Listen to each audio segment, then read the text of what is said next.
Yedurappa into the picture, the BJP has tried to cover its flanks. But let us see. I mean, Shiv Kumar is a wily contender, and you might see a little more seats going this way towards the Congress, I mean. So, Yashwant, given the fact that Siddaramaiah and Shiv Kumar were in Delhi, and now you've got DMK ministers, you've got Pinarayi Vijayan trying to hit out at the center for not giving enough finances to the south, could that potentially become an issue? Because I was seeing in the south, there was a lot of traction, at least in social media, around this issue. As of now, it's just in its infancy. Could it build into a bigger headache for the BJP in the weeks to come? Possible, because you see, without the JDS, BJP was in deep trouble. And they were pragmatic enough to take that much of arithmetic along. 6 months back, the same MOTM was showing BJP was in disarray because 10% approximately JDS votes of Vocaligas going along that. Now, that's the thing largely is, in Old Mysore. Largely in Old Mysore. But the thing is that it's not just like, it might be decisive in Old Mysore, but there are pockets in across Karnataka, particularly in North Karnataka, where even 5 to 6% of Vocaliga votes shifting the BJP way will do the magic. However, the point which you are making, it's a North versus South divide, and the campaign that we are now watching in social media, that is an uncharted territory. Because I don't think any election whatsoever in the last 75 years, that play has been there. Barring the Tamil Nadu politics, outside that, the North-South divide was never played like that. So that's important. It's very important. And this issue is still just about germinating. It's just germinating. Amitabh Tiwari, is there seamless transfer of votes from the Janata Dal secular to the BJP, or do you think it might seem like that, but on the ground, it's not so easy to transfer? See, JDS vote is largely anti-Congress vote. See, the regional parties have been born out of anti-Congressism. And if you see the gap between India bloc and the NDA bloc, it's 11%, and out of which 9% is largely JDS. So JDS has pockets of influence in not only the old Mysuru, but even the Bangalore region. There, the implementation of schemes has been very good. And Congress is trying to project the Karnataka model as their model. But historically, BJP has been strong in Karnataka. From 1919 to 2019, they have won all the elections barring 1999. And surprisingly, BJP today, even in 2019, is the single largest party in South of India. Because South of India, there are regional parties who dominate and not the Congress party. Sure, and that's also primarily because they won 25 seats in Karnataka last time. So Rahul Verma, let's come back to our debate that we had when we discussed Delhi. That the same voter who 7 months ago voted for Congress, possibly Siddaramaiah as CM, apparently 7 months later wants Modi as PM. As Raj Chengappa said, it's not unusual, but it seems to me the one state where it's pronounced in the south is in Karnataka. See, Modi is one of the biggest vote aggregator of our time. There's no doubt about it. And he pulls BJP's vote. He's more popular than the party itself. If BJP gets around 37% vote, Modi's popularity rating would be around 45-50%. So that means PM pulls the party. What I was trying to differ with, that the segment which changes vote into election is smaller than the claim that we try to make. Right. And think of it, like Yashwant pointed this out. 6 months back, after the, so Karnataka elections happened in March and the last MOTN had happened around August. BJP was not doing that well. See, what BJP is doing in every state where they were having trouble is making efforts, right? In Karnataka, they tried to get JDS. They made a pact with Lingayat. On the other hand, and again, in Karnataka, what Amitabh had said in the beginning, the challenger is Congress. Congress seems not to be doing enough efforts in places where it's strong and credible. No, but also imagine Sanjay Kumar, despite being the mighty force that they are at the moment, the BJP is willing to tactically cede ground everywhere. Yeah. Even in Western Uttar Pradesh, to a party like the RLD, to the JDS, where they think that they can make inroads in Old Mysore. And also, Rahul, they called the JDS, they called Kumaraswamy corrupt and a dynast. I mean, it was very clear, we will never touch the JDS. You'll recall no, they called Mukul Sangma all kinds of things. Till the day the numbers came out, then they changed their mind. So the level of flexibility is very great. You know, Sanjay Kumar, because this was one of the states where there was a potential double-digit loss for the BJP. So also look at the irony. The party that is supposed to have the ideology shows political dexterity. The party with no ideology so to speak, in terms of certain core philosophical issues, is very rigid when it comes to tactical alliances. Sanjay Kumar. I think the problem with the Congress is that it is slow in taking initiative. I would say even lazy in taking initiative. And if you look at the BJP on the other hand, even if they realize that they are going very strong in 2024, but they don't want to leave any chance. And my own sense is that if you talk to any BJP leader, they are pretty sure that they are winning 2024.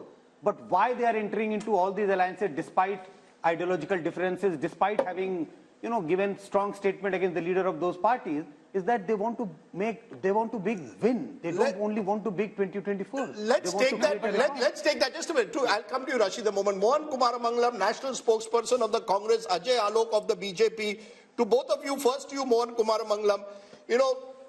There's so much of talk of the Karnataka model that the Congress is saying the guarantees that we have given will win us an election. The numbers at the moment are showing, at least in a Lok Sabha, that's not working. I spoke to Mr. Siddaramaiah only yesterday. He seemed very confident. He also is playing this sort of discrimination against Karnataka card. But at the end of the day, our numbers are showing the BJP virtually repeating its performance of 2019, which would be hugely significant.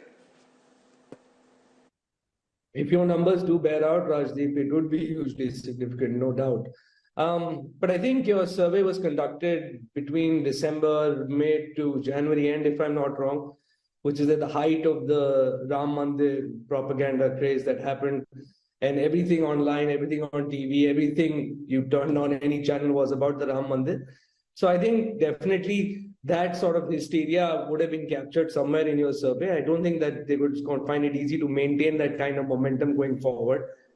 The other thing is the arithmetic of JP might look right, but I don't think the chemistry works at all. Just for example, Kumarasamy was in a rally with the BJP and was wearing a saffron shawl, I think, and the senior patriarch Devagowda came out and said that it would have been better had he been wearing JDS colors.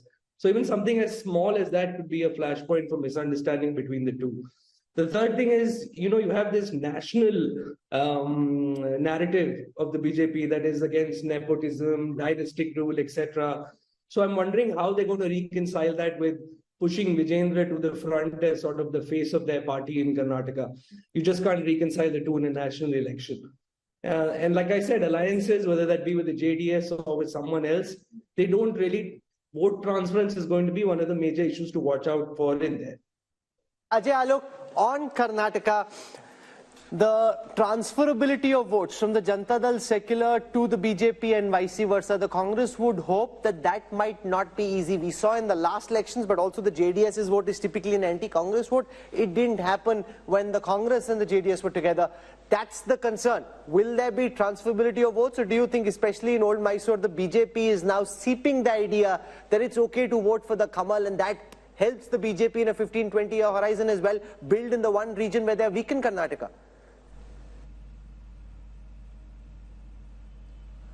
See, one thing they are conveniently forgetting, that Congress snatched almost 6 to 7% of JDS votes in the last Vidhan Sabha election, but they were not able to snatch our votes. Our votes percentage was quite the same, 36.2, what we got and what we got in the last assembly election. And JDS vote bank significantly reduced from 19-20% to 13%, and this was majority vote completely. It was minority vote which shifted to the Congress. Now there is a feeling of angst and there is a feeling of appeasement everywhere in Karnataka, and how the Karnataka government is performing since they have formed the government. So there is a natural chemistry and a bonhomie between JDS and the BJP, and BJP and JDS combined together, we are crossing 50% mark very easily. Sir, with due regard, and with the dynamism and with the momentum of the election going on. Sir, with due regard, when you say natural chemistry, 7 months ago you were name calling each other.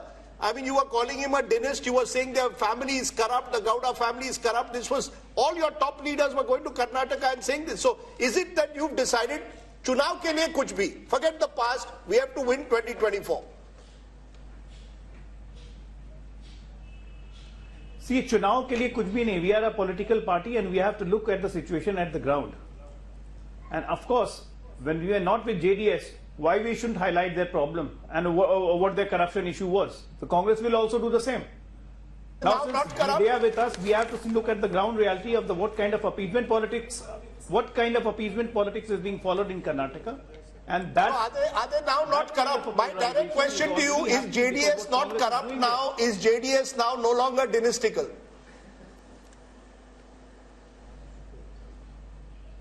well, it is dynastical. As far as corruption the matter goes, it's all in the court. If they are convicted, they are corrupt. And JDS is dynastical, there is no doubt about it. We are having a strategic alliance with them. They are not merging into BJP. Yes, And yes. Rashid Kidwai, you wanted to make a point. I think, Rajdeep, if Yashwant Deshmukh's figure come true in Karnataka, this would really reflect mood of the nation. Here is a government which is a proven track record, performing well. The Congress party is there on the ground. It's not a lazy party, at least in Karnataka. And in spite of that, if they lose badly, that will tell you a mood of the nation, a pro-Modi wave. Second thing is, it will also create a huge political upheaval. You remember, there was a lot of rivalry going on between Siddaramaiah, Chief Minister, and DK Shivakumar. And this will, become a big issue. So are you saying the possibility of that government either falling as it did after 2019, or are you saying there could be a change in Chief Minister if these numbers hold? All kind of possibilities are there. If this happens, then I don't see future for Siddaramaiah government there. Okay. From Karnataka, let's come to Telangana. I'm just trying to keep it moving so we're able to give enough time, because otherwise we have very irate viewers in a particular state that this is how important our state is and you didn't give us enough time. So let's just try and keep it moving. Let's come to Telangana. We look at the vote share numbers for Telangana first and then the seat share numbers. So in Telangana, the BJP thinks they will be able to gain ground. They had 4 seats the last time. So when we look at the seat share for the BJP in Telangana, our poll is predicting 21%, just marginally up, 1% up from the last time. The big jump here is for the Congress, which was at 30% last time, this time at 41%. Whereas the BRS and the other parties, which includes OVC, coming down to 38 from 50% the last time. So the big change really is the bump in the fortunes of the Congress and the decline in the fortunes of the BRS. How does this translate into seats? The only sliver of hope that we're seeing of all the numbers that we've put out so far in the Mood of the Nation opinion poll are actually coming from the 17 seats of Telangana, where the Congress's tally is expected to go up from 3 potentially to 10. That's up 7 from the last time. The BJP was at 4, could come down to 3. That's down 1. The BRS was at 9, could come down to 3. That's down 6. The AIMM stays where it was the last time. So OVC wins his seat. 3 to 10. Now, from what I know, Amit Shah and the BJP big guns will be figuring out some way कि इनको ये 10 नहीं देनी है, इनको कुछ नहीं देना है भाई. Rahul, the fact is honeymoons do exist. I know that we are in a world where even live-in relationships are now looked at with a question mark, but a honeymoon is still fine. In the poll, the honeymoon is on. Whether it will be on in May or not, we don't know. This is the one state where at the moment, Yashwant's poll seems to suggest that the honeymoon is on. They just won an election, 2 months ago? And therefore, there isn't even enough time for any anti-incumbency as of now to build. That's the sense I get, Yashwant. Am I right? Because in the contrast with Karnataka here seems clear, where the Congress is still very much the new party that has just toppled a 10-year-old government. I think Congress is reaping benefit of the popularity of Revanth Reddy. I think what is happening here is that in absence of any national leadership popularity or popular national leadership, Congress has to now look around for the popularity of their local leaders, and this is one state where definitely the popularity of Revanth Reddy is. So why is it working in Telangana but not Karnataka? It's not working simply because we have got 2 popular contenders, and Rashid Bhai might be able to tell this, but I am dead sure that the Deputy Chief Minister of Karnataka would not like Congress to win in Karnataka in Lok Sabha election, because if Congress loses Karnataka in Lok Sabha election, that paves the way for him to become the Chief Minister. I think this is a bit unfair, because Mr. DK Shivakumar, and Rajdeep would correct me if I am wrong, played a very big role even in Telangana, the amount of efforts he made there. So so far he's a disciplined soldier of the Congress. But let's be very clear. It appears one regional party is the one completely getting squeezed out here. Chandrasekhar Rao has virtually gone dormant since that defeat. That vote, the Congress seems to have captured to a large extent if these numbers hold. And the BJP has its pockets in Telangana, but has not been able to truly spread across the state. Would that be a fair understanding, Amitabh, of these numbers? Yeah, I see. In a largely bipolar national election, the regional parties tend to get squeezed out, and Telangana is one of the states. But it reveals a very fascinating insight: is that Congress, wherever is it gaining, it is gaining at the expense of regional parties, and that is the basic problem in that India alliance. It is gaining at the expense of BRS and not BJP. So how can it lead an alliance of regional parties where the regional parties have been formed out of anti-Congressism? TMC has come out of Congress. YSRCP has come out of Congress. SP has largely done anti-Congress politics. But it also shows there is no substitute for hard work on the ground, Rahul Verma. The fact is the Congress in Telangana genuinely made an effort in the last 1 year or 18 last months. 6 months. Yeah, I mean 6 After months. the Karnataka but to election. be fair, after Karnataka they got momentum, Rahul. But there was a sense that the Congress in Telangana was slowly at least, they were there on the ground. They were more visible after Karnataka, no doubt about that, Rahul. But I think, would it be right to say that there is a lesson there? You work hard on the ground, you throw up a leader like Revanth Reddy who's able to connect, and maybe, just maybe, who knows where the future is?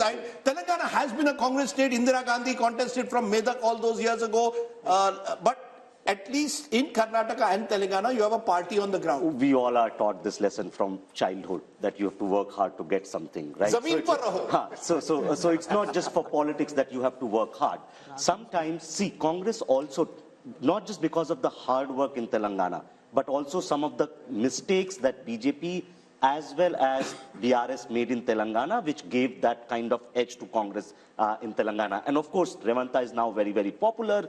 BRS is not picking up from the defeat it faced last time, and that's the advantage they are getting. And BJP has still not been able to figure out what its Telangana strategy is going to be, unlike in other states. So are they going to make efforts as they did in Karnataka or Maharashtra or Bihar in Telangana or not? So that still remains to be seen. That's interesting, Raj Chengappa, because, the BJP has also been caught in Telangana between, do we play OBC politics, do we project an OBC leader, what, do we take strident anti-Muslim politics, will that take us forward? Somehow, for all the gains they made in Telangana 5 years ago, they've remained stagnant. One of the few states where they've not, multiplied overnight. I think the BJP is still shell-shocked by what happened. And the way the Congress came in and snatched what they thought was their territory, because KCR was on the decline, and the Congress smartly moved in and got the prize. But I just want to make a larger point, which we did in passing reference. And we talked about, and Rajdeep, you talked about, I think this whole thing that Siddaramaiah and Shivkumar came to Delhi for, and you've seen these full-page advertisements about the South being neglected, not being given the due in terms of its money that was there. I think that is a potent force as it gets along, because it's also tied up with delimitation in some senses. That somehow the South is performing very well. Telangana is one of the states, Karnataka we talked about, and yet, so this kind of thing can begin to erode on the Modi wave factor. No, so it is an idea. There can be no doubt about it. But does the opposition have the wherewithal to mount it into a meaningful idea, take it down to the ground in the weeks before polling? No, but give you a very interesting example. Mr. Pinarayi Vijayan is in town today. He led a protest. The Congress decided not to join it because the left is their prime opponent in Kerala. So there are internal divisions. But when I asked Mr. Siddaramaiah, he said, yes, we would like to hold a convention of all the southern chief ministers soon. So they will play this card. And at least it's a card with some emotional connect. No, but it's also Picho Suja. It's a real last minute kind of idea, right? To be able to take this idea, build it into something big requires some time. And the other worry is... The idea to begin with, you are only 2 months away from the election. Even if you play it well, South is only 130 or 140. No, but in those states Rahul, it may do well. Rahul, can I just make a point? If in Karnataka they've swallowed the poison chalice in some sense, had to drink from that one, it is because they know that if they lose Karnataka, the BJP, the whole Modi wave that begins to shrink, because at 25 seats, it is the one that tilts decisively in terms of if moving from, say, whatever figure that they have now, if they are 303, if it starts dropping like they had last time, They Yes, lose Mr. a lot. Chakaba, I So think he's that is absolutely why you'll right, see because I that they think- are so concerned. Look at they are willing to compromise, whether it is in Bihar, as we've seen, in any of these places, despite the fact that they seem invincible, the BJP is insecure for whatever reason, and it is showing up in these places. I actually don't think it's insecurity. I actually now am convinced the BJP, as you saw with Mr. Modi talking about 370 and 400, it's like pushing your troops to try and conquer what is seemingly impossible. So you say Karnataka, okay, people are saying we are going to lose there, put all your might in Karnataka. The Prime Minister's repeated trips to the south, at a time when, you would have thought they would say, okay, South is an area where we will not do well, suggests that actually they think South is a growth area. So it's fascinating. Okay, so one seemingly impossible thing, seemingly impossible, but why not? When you are talking about the possibilities, if the BJP can go all the way to bring the JDS, if the BJP can go all the way to bring Nitish Kumar, why nobody is talking about possibility of BJP and BRS coming together? Look, the BJP at the moment, 0+0? the BJP is hunting for allies all over. The BRS is a potential ally, but I think they see Telangana as one of the states where they want to grow in the future. And to grow, they have to finish the BRS. See, once the regional party is finished, make it BJP versus Congress in Telangana, advantage BJP. So that's the one reason why they may hesitate from taking on the BRS. And Chandrasekhar Rao is a wily leader. I think Kumaraswamy is desperate. Rajdeep, correct me, Raj. No, I just want to make a quick point to what you made. Yeah. The fact is that Modi came into Telangana for an election campaign and said that KCR approached him to help out his son, and so there was this talk of an alliance that was building over there. Yeah. And of course, as we've seen, they've patched up with JDS. Exactly. Okay. Yeah. Exactly. So the point which I Telangana is fascinating, but we need to move on because otherwise we'll get caught in the politics of one state and then people in Andhra will start feeling bad, and that's never a good idea when you're discussing Telangana and Andhra Pradesh. So Andhra Pradesh on your screen next. 25 seats here. I look at projected vote shares first. The YSRCP of Jagan Reddy had 49% vote share last time. That's projected to come down to 41. That's 8 down from the last time. But the TDP, which was at 40% the last time, is now expected to go up to 45. Remember, we had Chandrababu Naidu meeting the Home Minister recently.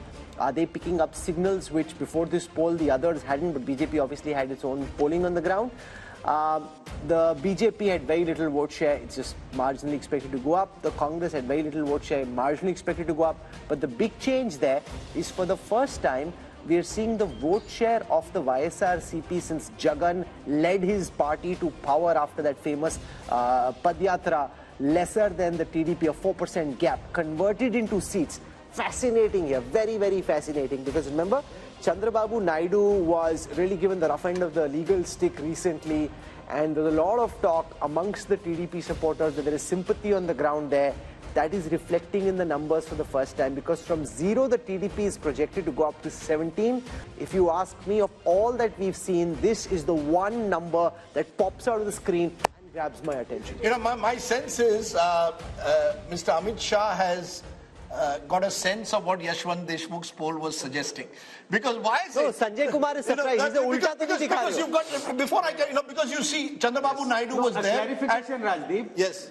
Is TDP only TDP or TDP plus Jan Sena, obviously. plus Jan is it Jana Sena also in TDP? But you see, the thing is that you've got a party whose leader, Chandrababu Naidu, has been knocking on the doors of the NDA for months now. And the NDA wasn't opening the door. Suddenly at the Ram consecration ceremony, you see Chandrababu Naidu there.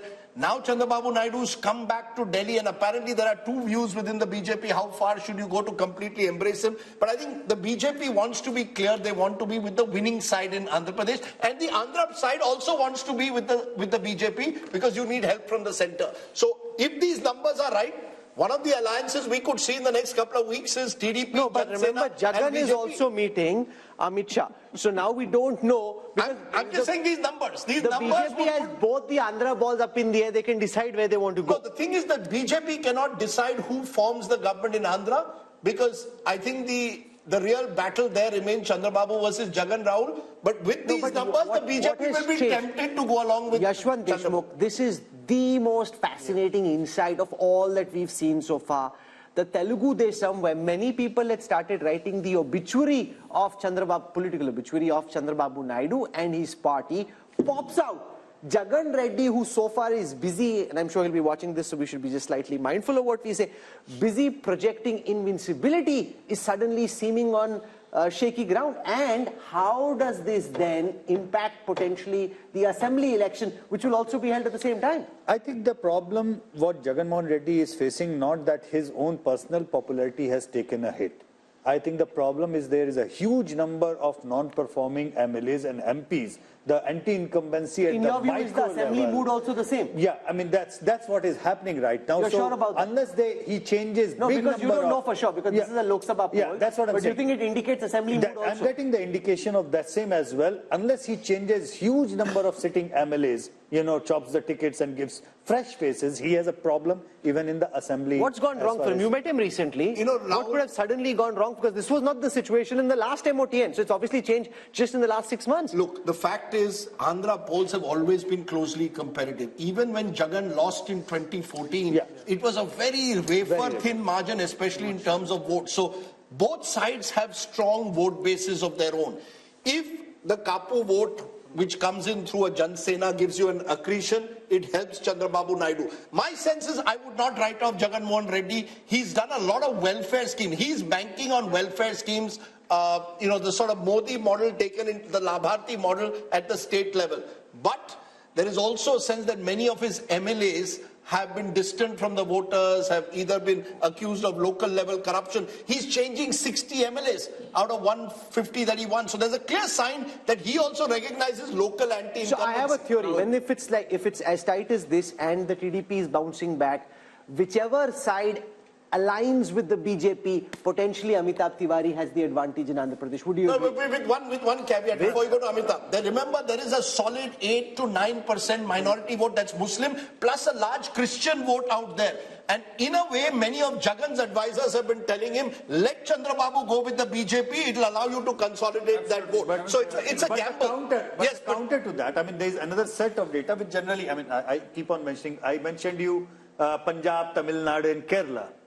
I did not mention Andhra Pradesh in that. Even though Congress and BJP both are out of equation in Andhra Pradesh, but Pradhan Mantri Modi's personal popularity in Andhra Pradesh is way, way more than Rahul Gandhi's. So what I'm simply trying to say, even though BJP has no equity whatsoever over there, there are certainly emotions attached on the Congress, anti-Congress and the old fault lines that the political fault lines are. And one recent development is Jagan Mohan Reddy's sister going to Congress. Now, if from here onward, Congress gains by virtue of Karnataka and Telangana just even 2-3 points, that entire vote block is going to come from the Jagan Mohan Reddy because they share the same vote. So the Congress jump is only going to damage Jagan. See, BJP has a problem of plenty here, so it will choose whichever party is going to win more or a higher number of seats. However, as you mentioned, Andhra is one of the few states where simultaneous elections already take place. And generally what happens is that whatever is the result in the Vidhan Sabha election is reflected in the Lok Sabha election. Andhra 2014-19, Telangana 2014, Odisha 14-19 and Sikkim 14-19. So this could be reflective also of the YSRCP facing pressure or anti-incumbency even at the local level. I can tell you one thing very clearly. Chandrababu Naidu is going to be on India Today television very soon. The TDP already picking up these numbers. They are flying with them. This, frankly, Rahul Verma, is the first piece of good news they've had for a party. And I think this is where legal overreach always is double-edged. You think you're killing your enemy. It can potentially create sympathy and can help your opponents bounce back. Again, something you should know, right? Anyone who's in politics knows this. But then politicians also are humans. They have egos, they have anger, right? And they, in their overreach, try to do something which may backfire. So we don't know whether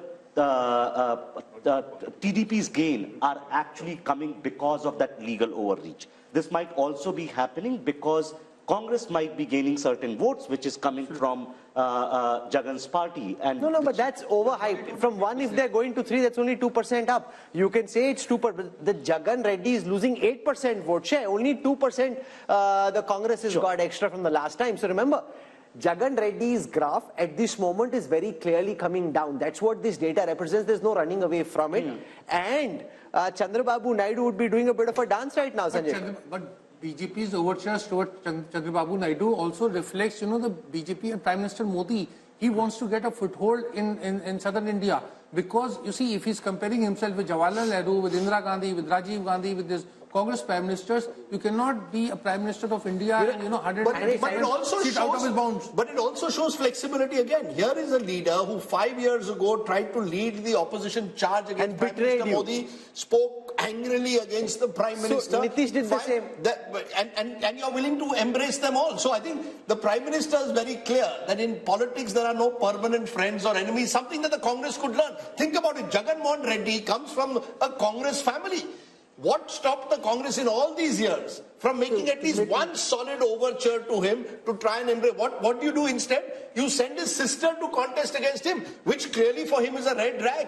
You've actually, according to which he said in the interview to us, you've divided my family. So any question of his family is already divided. No, 1 minute. What stops the Congress? It's been 15 years now almost since Jagan left. You could have made an ego. There's a difference. Yes. No, my point is the Home Minister often says, BJP is ready to make that extra step of flexibility. Because the Home Minister often says, and the Prime Minister believes this, that power में होंगे तब अपनी ideology को हम implement करेंगे ना power में ही नहीं है तो कैसे implement करेंगे? Whereas Rahul Gandhi says power is poison. I think that is the fundamental difference. Rahul Gandhi says power is poison. Rahul made a very good point. That you see, an ideological party. BJP claims to be an ideological party, but is a party of power. The Congress claims to be a party of power, but is now under Rahul Gandhi trying to become a party of ideology. That I want people who are going to fight the RSS, come what may. So you've got a remarkable shift where the BJP wants to be the party of power. But Rajdeep, there's a very big difference. Yeah, everybody knows what the BJP's ideology is. Half the congressmen don't know what the Congress's ideology is. They don't agree on the same ideology. Rahul, so that's the reality. Let's also admit Congress does not have ED. Sorry? Congress does not have ED. Sure, the ED is a factor which we will discuss, of course, but that's a separate factor. One small point about TDP. See, even in 1999 and in 2014, TDP only came to power when it aligned with BJP. So TDP never came to power. That's the point I was trying to on its own. So TDP has never won on its own. That's a very remarkable point, Rahul. Thanks for putting it, because in 1998 election, in the undivided Andhra Pradesh, BJP on its polled almost 20% votes, which forced TDP to join hands with BJP, and he swept again in 1999. So he made a very remarkable point. But can I make a distinction between Chandrababu Naidu and NTR? NTR had the power to win on his own. Chandrababu Naidu, when he took over the party, was not able to do that. That's the difference. Chandrababu Naidu has needed an ally. NTR did not need allies. That's true. But every time he has won, he has come along with the alliance of the BJP. TDP 2 months ago was thinking of joining the India Bloc alliance. After the 3-0 drubbing, it has again changed its mind. So the regional parties, hawa kidhar beh rahi hai, are very cognizant of this. And there's another little piece of trivia, Rahul. There are two wings of Prashant Kishore's IPAC. One wing is with Chandrababu Naidu, and the other wing is with Jagan Mohan Reddy. And a few weeks ago, Prashant Kishore was allegedly on a flight with Chandrababu Naidu or his son, and all speculation sort of arose in Andhra. Is he going to now align with Chandrababu Naidu? He says he's not. But if these numbers are true, he clearly knows who's on the winning side. Jagan didn't give the NOC. But are you surprised with these numbers? Are you surprised at all with these numbers, Sanjay Kumar? No, about Andhra, we are all discussing TDP and YSRCP. But we are not discussing Janasena. I think Janasena is very important. If you just pull out Janasena from the TDP how much alliance, is the Janasena vote? It's roughly about 4.5%. But if you pull out Janasena from the TDP, then Jagan Mohan Reddy is back in the game. That is so sure. And it is a situation like Bihar. Nitish Kumar at the center. There are two other players. Like RJD and BJP on one side. Whichever side Nitish Kumar goes, that party gets. But it's fascinating. It is a fascinating verdict. I want to go across now to Tamil Nadu. And Tamil Nadu is the one state where the UPA or the India alliance, at least at this moment on the surface, looks settled. The turbulence is on the NDA side because the AIDMK and the BJP are now separate just at this moment, and this game is changing so fast that I don't want to end up saying something which makes us look silly a few weeks down and people look back, because that's the way everything we're saying is just commentary at this moment. Things, of course, can change. So here is Tamil Nadu. I'll start with the vote share numbers first. So the NDA projected to be 15% vote share. The India Alliance from 53 to 47. This is largely the DMK and the Congress and some of their smaller allies. Now you've got the AIDMK in the others, which is now expected, the others together are expected to be 38%. Let's look at seats. Yes? AIADMK is also there. A lot many smaller groups are there who are not yet aligned. So we do not know which side will they be in. So a lot of this AIADMK on its own is hardly about 30% at this point of time. So 8% are the others, 30% is the AIDMK. Okay, here is the conversion into seats. Now again, the second state where there is some good news for the opposition alliance, because like in Telangana, this time of course is the India Alliance. They had 38 seats the last time, expected to go up to 39 this time. The BJP, while it may gain vote share, not expected to win seats in Tamil Nadu, and the AIDMK had just one seat. That too could come down to 0. So Tamil Nadu looking strong. Does the DMK stay fully with the Congress, or could there be a twist in the tail there also? I think, Rahul, I'll be very surprised given the statements that Stalin has made at the moment that he will also switch sides. There's the ED factor that our friend Rashid Kidwai mentioned. Yes, there are a number of DMK ministers under the ED scanner. But I find it difficult to believe that it will happen before the election. What happens post-elections, we don't know. If the Congress completely collapses, many of these allies of the Congress today could go in different directions. But I think there's a general sense, and the poll may well bear it out, Yashwant, that this is the one state where the Prime Minister's popularity is much less than it is nationally, even though he's made the effort repeatedly to go to Tamil Nadu, to identify himself with Tamil culture, the Singal, when the new parliament was inaugurated. So the BJP, as always, continues to see Tamil Nadu as this sort of bridge too far, which they want to one day conquer.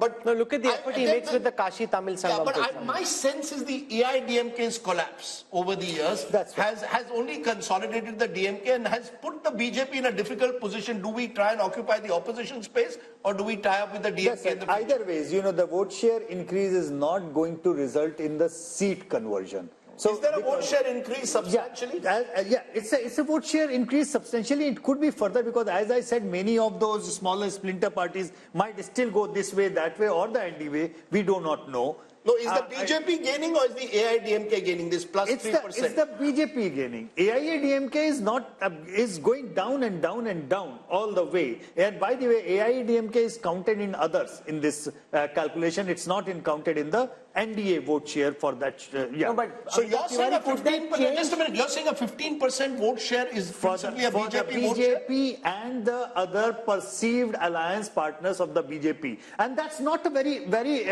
big number. I tell you why. In 2014, BJP actually contested with his alliance all alone, not being part of AIADMK or DMK, and they polled 18%, which is a decent enough number. But that vote share, just like Kerala, as I mentioned, BJP almost touches approximately 20% in Kerala. In Lok Sabha. But in Lok Sabha, but 0 seats. It doesn't really matter. 3 states where Prime Minister Modi has actually bent over backwards, I would say, in order to accommodate the political sentiment, Tamil Nadu, Kerala and Punjab. The gap is reducing. They are having a growth of organic level, I would say, but unlikely to convert into seats. Rahul, is there any possibility there's a buzz that the Prime Minister could contest from Kanyakumari as a second seat? No, so there's a buzz that, you know, he wants to bridge the north-south divide himself. 1 seat in the north, 1 seat in the south. Possible? You know, but Rahul Gandhi also showed some sense of weakness when he picked Wayanad. The Prime Minister may not wish to go only for the reason that if this north-south divide picks up and for some reason they end up on a shaky ground, you don't want to expose the man who's supposed to be invincible to any form of threat.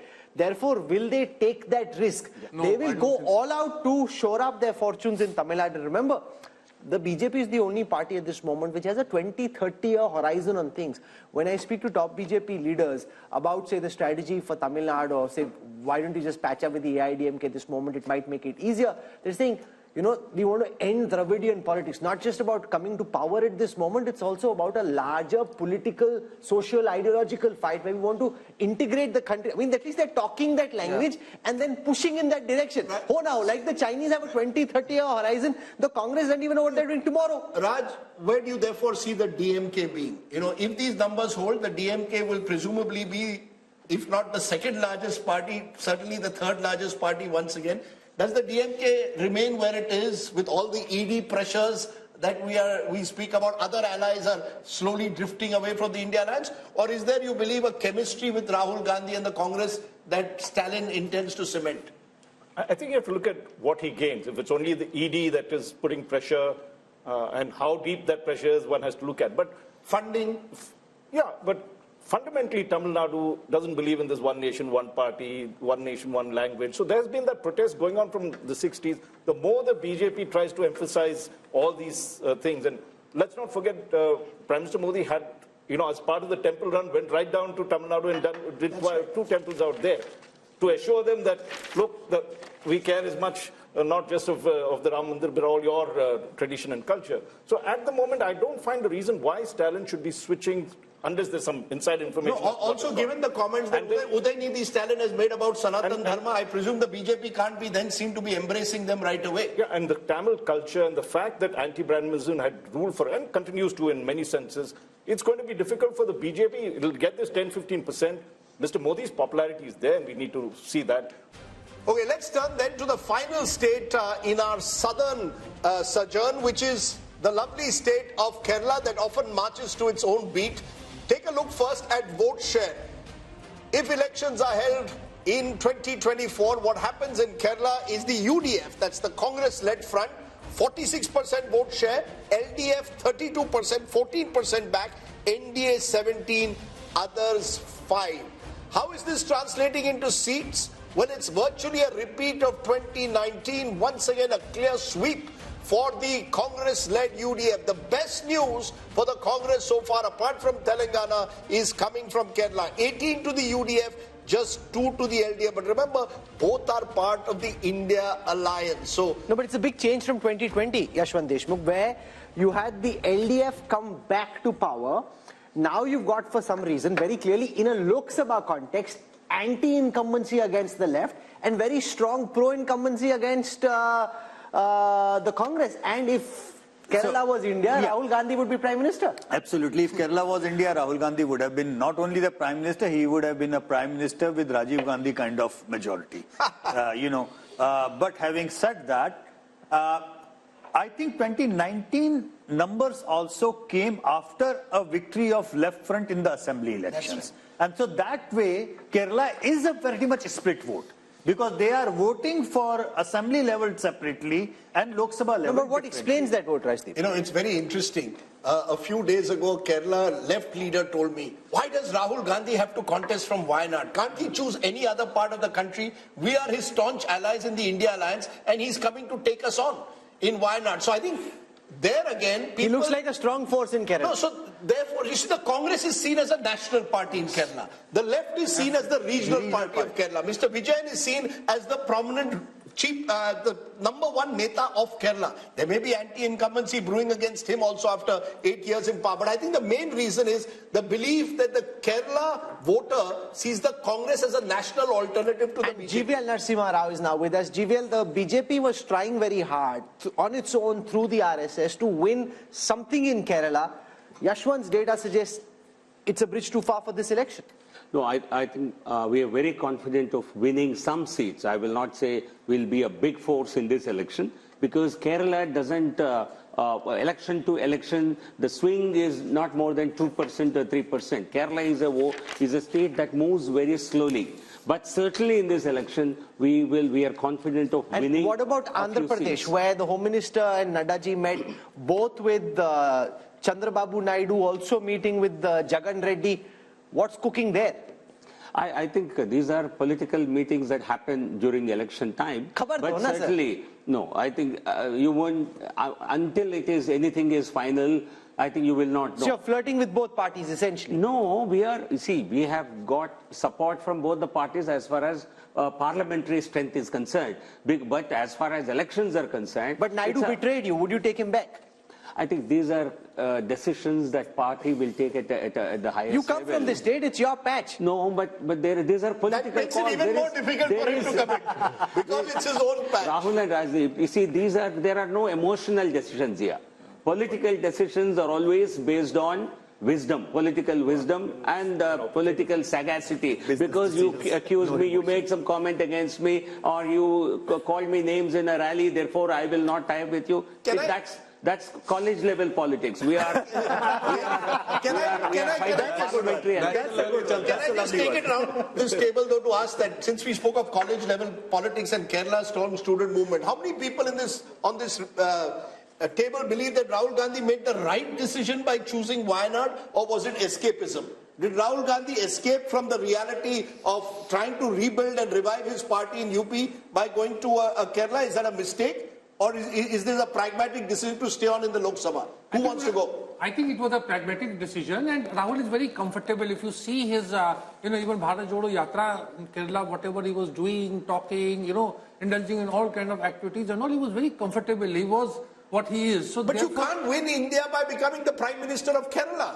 To take off from what was just said. That you've got to, instead of investing in rebuilding the party in the north, you're building your base in Wayanad where your principal opponent is your India ally, the left. Rajdeep, yes, but these are not easy decisions. It's like, Prime Minister Narendra Modi contesting from Tamil Nadu. I don't think so. I don't think Prime Minister Modi believes or his party believes in any kind of bravado. No, but Rahul could have taken Telangana, he could have taken Karnataka. Why take Kerala, the one state where your ally is from your India alliance?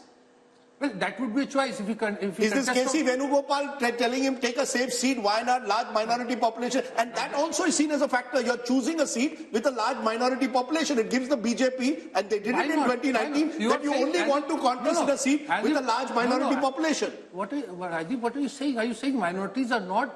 They're also as much as Indian. They're not Bangladeshis. Sure, but it gives the BJP an opportunity to play on the seeming weakness of the Congress. That the Congress is only relying now on the minority vote. No. Given a chance, I think the BJP would want to be very comfortable with minorities simply because they are also, bona fide voters governed by rule of law, constitution. Okay. Rahul Verma, you agree that Rahul Gandhi did the right thing by picking Wayanad? Depends on what the right thing means, right? Like if the right thing is just about getting a Lok Sabha seat, perhaps yes. If he thinks he can revive or make the party very, very strong in South, that's also right. As Rashid is saying that in southern India, and even this poll is saying that Congress is actually gaining in South. No, not in South, only in Kerala. Where in the South? In Karnataka, BJP is doing well. In Andhra Pradesh, the TDP and the YSRCP. In Telangana, Congress is doing well. In alliance with DMK, in Tamil Nadu, they would do well. So in that sense, it's not a bad decision. I think, should he look towards South as well as build the party in North? That's what a leader is supposed to do.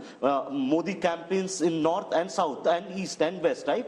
If you want to be a national leader... I think one of the key reasons, one-liner I would say, he lost Amethi because he went to Wayanad.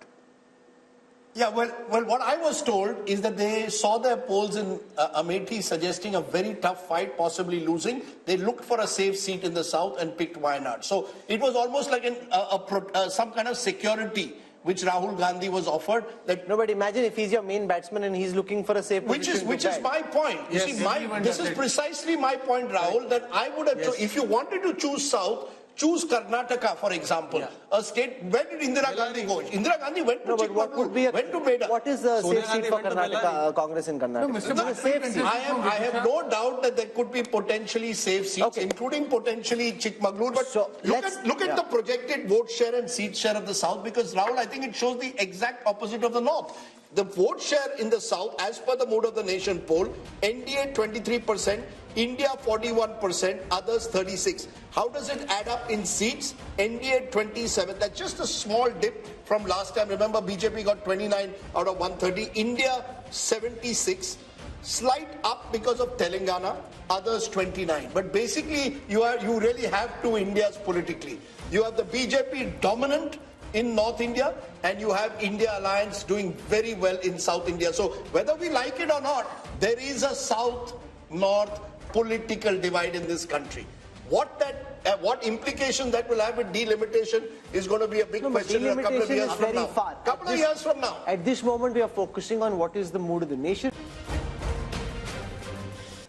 Welcome back. You're with us on the India Today Mood of the Nation opinion poll. The results of this poll are already buzzing and trending in every state, from Andhra Pradesh to Telangana to Uttar Pradesh. Wherever we are going, a mini tsunami on social media, lots of posts being viral, exchanged. So that's good buzz to have. We now want to come to Rajdeep's home state of Maharashtra. He's already itching, getting out of his chair, all set to get you what should be quite shocking. No matter what you're thinking is happening, I think you'll be shocked by what Rajdeep's about to show you. Rajdeep. We've gone to the north, we've gone to the south. But the best part of the country is when you're a West Indian. So I'm going to go as a West Indian, I've got to go to Maharashtra. And whoever thought Maharashtra would be one of the states which would see so much of chaos and instability in the last 5 years? We've had 3 chief ministers and plenty more in that state. What is the mood of the nation showing for Maharashtra, a state that will have both Lok Sabha and later in the year Vidhan Sabha? NDA 40%. NDA 40%. So that's the BJP and the Shiv Sena into bracket Shinde. India 45%, which is 5% higher. 40 plays 45%, others 15. And 45 is NCP, Uddhav Sena, as well as the Congress party. So 5% edge in Maharashtra to the Maharashtra Vikas Aghadi. The opposition, the best news coming for the opposition after Kerala and Telangana is here in Maharashtra. This could be another big surprise, therefore. How is it projected into seats? What is Yashwant Deshmukh's C voter poll saying for Maharashtra? 26 out of 48 for the India Alliance. 26 out of 48. A huge jump because the NDA, which won 42 out of 48 last time, is down to 22. So if there's one state where the NDA is taking a big hit as per this poll compared to 2019, it's Maharashtra. And that perhaps explains all that's been happening in that state. Breakup of the Shiv Sena, breakup of the NCP, because Rahul, clearly here too the BJP knew this was the one state they were in trouble, which is why they have slightly narrowed the gap, but they're still behind here. Yashwant, are you sure about your numbers for Maharashtra? Because they've taken a large part of the NCP, they've taken a large part of the Shiv Sena. If this is where things are at the end, then no matter what happens in this Lok Sabha election in the Assembly, the BJP and what they have is going to face a very tough time. Why are we ending up with these numbers in your poll? Rahul, out of the 140 crore people in India, is any damn person sure about Maharashtra as on today? I mean, let's be honest. People are confused, not just because of the previous mandate, the current mandate, people going here, people going there, parties being split, and now the symbols are with the people who did not form the party and with somebody else. So having said that, it's a maha mess. It's a maha mess. It's not Maharashtra, it's maha mess at this point of time. And let me do a health warning as well on these numbers. Number one, on the voting intent, we have been asking for individual party and leader, Rahul. Which party or leader you are going to vote for, and then we have summed it up like, Uddhav Thackeray plus Sharad Pawar plus Congress and Shinde plus Ajit Pawar plus BJP. But what we do not know here, who is contesting from which seat and who is going to contest against that person from which seat, which party. What I can see, wherever the BJP tickets would be there, they would be sweeping like anything. Wherever the Ajit Pawar ticket and Shinde Sena ticket would be there, I doubt they will be sweeping in the same way. So the weakest link is on the both sides. On the Maharashtra Vikas Aghadi side, the weakest link apparently is the Uddhav Thackeray Sena, followed by Sharad Pawar, and followed by Congress, and then the Sharad Pawar. So we don't know out of these 3 and 3 which permutation and combination is contesting whom on which seat. Unless we are sure of that, I think this is more of an... Since this is your home state, Rajdeep, here's the concern that I have, just purely academically, right? Which is that will votes get transferred? In a poll, it's very difficult to capture that. But once you know, okay, it's GVL versus Rashid, then the equations change, Exactly the right? point, yeah. So right now, you don't know that. You're building this scenario on the basis of what respondents are telling you, but the respondent also doesn't know who's against I will who. quickly tell you two contradictions, Rajdeep, before you say. I cannot see Uddhav Thackeray voter voting for a Congress or the NCP candidate. Similarly, I cannot see a BJP core voter voting for Ajit Pawar candidate. So there are contradictions. I'll give you 2 quick points before you come. One, the fact is that this is an interesting state this year because you've got Lok Sabha followed by Vidhan Sabha 4 months later. And speaking to a number of Maharashtra politicians, they believe the stakes for themselves are much higher in the Vidhan Sabha. So you'll find a number, the Vidhan Sabhas which will be very competitive, seat by seat, and a lot of what Yashwant says will play out there. In the Lok Sabha, Rahul, even though the BJP appears prima facie down compared to 2019, I think, and Yashwant is right, the BJP will do well in its pockets of influence. They have strong pockets, especially in urban Maharashtra. The problem for the BJP is there is a general sense that you have struck opportunistic alliances and you have broken two parties which you were dead against. But GVL, when I was speaking to top BJP leaders, their numbers were 40 plus. They think it's 40 plus. But a 5% lead for the India alliance, after all the todphod you've done, if this is where it is 22 versus 26, then it's obviously not the way you're calculating. No, I certainly don't see the numbers the way the poll is predicted, Yashwant's poll. Primarily because this is an election that Prime Minister Modi will be driving.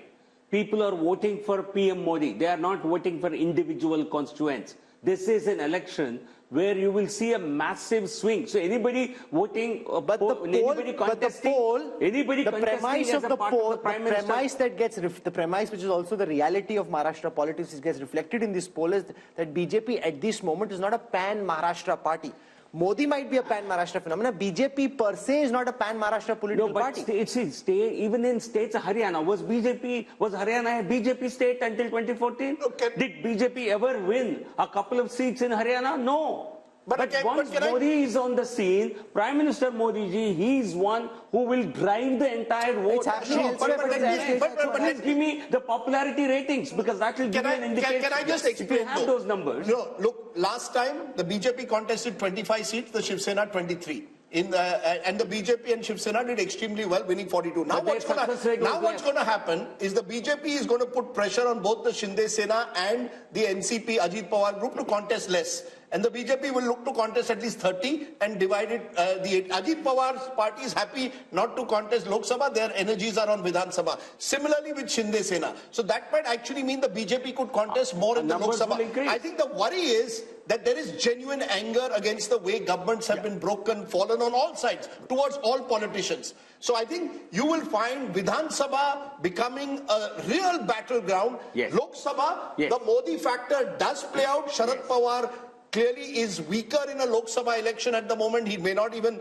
be able to sort of, campaign as aggressively there as he would in a Vidhan Sabha, but he will hope for some sympathy. Uddhav Thackeray is hoping for sympathy, which may come in a Vidhan Sabha, may not come in a Lok Sabha. So Rahul, you could see Maharashtra in the space of 5 months having two very different verdicts. But, Madhu Yaksha Gaur, this is your good news. If there is one state where you need to perhaps invest more attention in the next few months is Maharashtra. And the feeling is typically the Congress is not seizing the opportunity. You're missing the opportunity to miss an opportunity. Many of your leaders are leaving, joining Ajit Pawar's faction. Milind Deora left to join Shinde Sena. Today, Baba Siddiqui, your MLA, former MLA from Mumbai, has left, is likely to join Ajit Pawar. So you're not holding on. You're the Kamzor Kadi. Hopefully, your predictions may hold on to the leaders who are planning to leave, Rajdeep. But having said that, this has been expecting in Maharashtra, Rajdeep. I think various projections and studies we've done. And we've been very hopeful on Maharashtra because of this third pod, what Rahul says. It's not helping with the people's mood. Secondly, I give this credit to Prakash Ambedkar also joining INDA group can help also the Maharashtra Vikas Agdi to win more seats. Rahul, how do you explain these numbers? The fact that you've got what seems on paper a strong alliance now with Ajit Pawar there, Shinde there. The other parties seem weakened, but they still have a 5% lead in this poll. So with lots of caveats, because no one knows what's going to happen in Maharashtra. But if our thesis is right, that people in Maharashtra are unhappy with the way parties have broken alliances, then the expectation would be that the turnout is going to get depressed, which means it depends who has the more cadre on the ground. So it doesn't matter where Ajit Pawar has gone or Uddhav Thackeray has gone. Who has which of these groups actually got the cadre on the ground? In a depressed turnout scenario, cadres on the ground will make sure that your core voters turn out, and that group will have advantage. Your sense, Amitabh? See, actually, it's a khichdi. So nobody knows which party has the vote, but Shiv Sena and NCP have the symbol. Symbol plays a very important role in elections. That's number one. As you said, BJP will now bargain for a higher number of seats. So it will be able to win more and also transfer its votes to the SHS and the NCP candidates. Now it depends upon how much they have. However, the bad news for the India Alliance is that Congress becomes the #1 party of this India bloc, because it is the largest party today in the Vidhan Sabha, and it will demand for the highest number of seats. And here is where the India bloc does not have a track record of elections, because they have not fought together, and the seamless transfer of votes will be between candidates is unlikely to happen. But if they had any political smarts, the Congress and the India Alliance, Rajchingappa, should now be doubling down where they see opportunity. Maharashtra, instead of frittering precious ammunition on states which are fallow ground, they should focus on where the land looks politically fertile for them. The problem is that's not how they're thinking. BJP is going state by state, seat by seat, candidate by candidate, plucking, and the Congress is trying to do some kind of an ideological revolution. At least Rahul Gandhi is attempting some kind of an ideological revolution. But I think the reverse is also true. The way the BJP and Mr. Modi is obviously party to these decisions has been picking up and splitting parties and everything else, and Rajdeep talked about it, doesn't do their image any good. And in Maharashtra, but their calculation is image doesn't matter when it comes to voting. That's their brutal calculation. If you are saying I'm taking you to a Viksit Bharat, I have cut corruption down, I am against dynastic politics, you have to then prove that on the ground. Let GVL respond to that. Let me just finish the argument.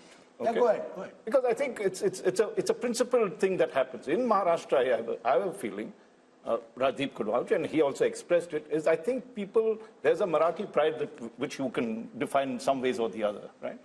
People must be truly fed up at the way these parties have behaved on that, the way they've split, completely cynical.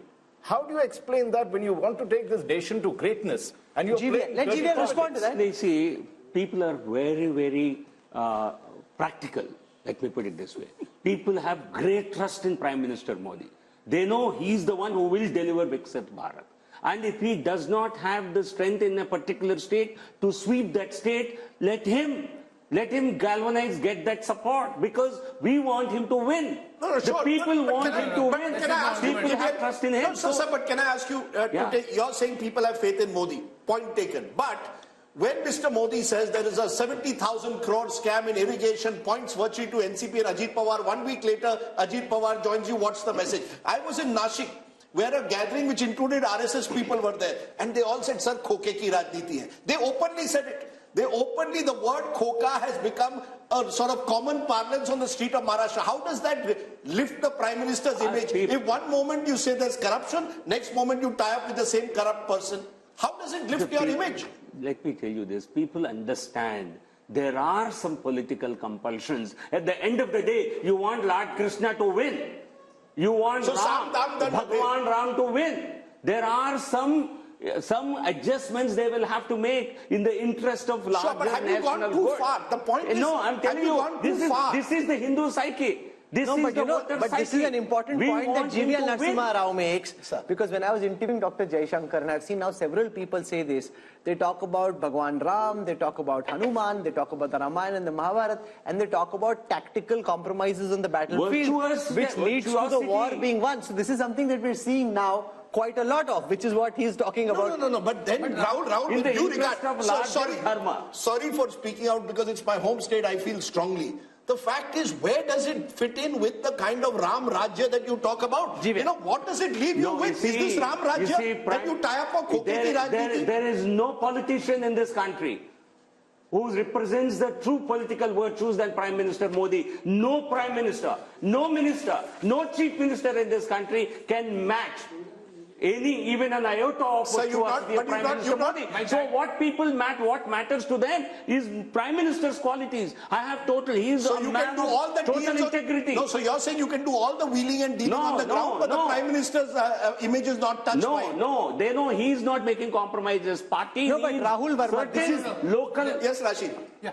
I mean, by going by Mr. GVL Narasimha Rao's logic, BJP should be winning all 543 seats. If Mr. Modi is on a big ticket, he's there on Tamil Nadu also, he's there in Telangana also, he's there in all other states. I think, we must accept what Mr. Yashwant Deshmukh's survey is projecting. We have gone through over 300 seats, and there is a kind of trend. This is a very interesting thing about what is the findings of Maharashtra. There are 4 states that were always, they are kind of, outliers, and they are giving something in favor of BJP. In case of Karnataka, in case of Maharashtra, there is a trend, and we will see. No, Maharashtra is not Bihar, with the BJP. It's going the other way around. Precisely. So I'm saying there are 4 states that were very crucial in 2024. Even if the outcome is kind of well known that the BJP has an advantage and Mr. Modi is a favorite. One state is Bengal, other state is Bihar, third state is Karnataka, and fourth state is Maharashtra. Now it is giving different kind of trends. I think we must accept what Mr. Yashwant Deshmukh is predicting. We cannot be finding faults with his methodology or,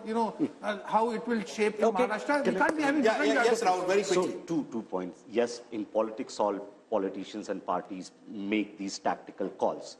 But these tactical calls are going to have cost in the long run. Indira Gandhi in 70s did a similar thing. At some point, it costed her party. Maybe, perhaps, when Prime Minister Modi is around, it won't cost. When he's not around, it may cost the party. So all parties face that cost. Second, throughout the survey, and Yashwant ji has to correct me on this, I have not seen a single state, except the smaller ones perhaps, where BJP is gaining votes from 2019 numbers. They're gaining seats. Even in UP, the votes are not basically... They've got a slight bump, 53%. Yeah, 50, so 51%. So in that sense, like in North, there are no big gains coming. In terms of vote share, and even in South and West. So I think where perhaps Mr. Narasimha Rao can explain us that why, despite everything in these 5 years, BJP is not being able to make and the interesting point about Maharashtra... No, but I'm a little shocked by his argument. Listen, remember also that you are dealing with 10 years of being in government. Sure. Look at Biden after 4 years. Look at Macron. Look at Trudeau. Here's a man who's been in power for 10 years. If he can retain his historic numbers, that's by itself is a superlative performance.